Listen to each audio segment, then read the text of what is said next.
चूड़ीगंज से आगे मगध एक्सप्रेस का बोगी 2 भागों में विभक्त हो गया। बाल बाल बच्चे यात्रीगण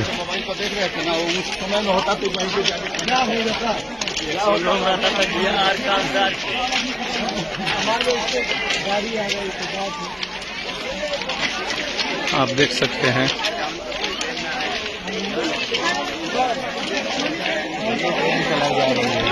ये ट्रेन चलाई जा रही है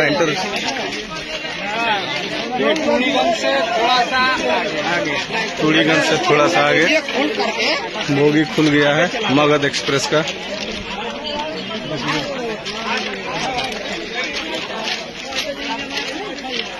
आधा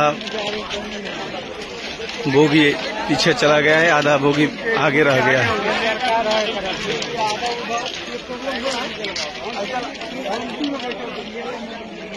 मगध एक्सप्रेस डाउन में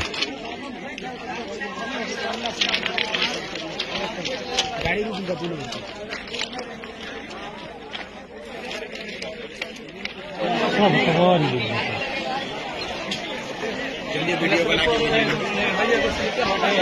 बाकी ऐसी बैठे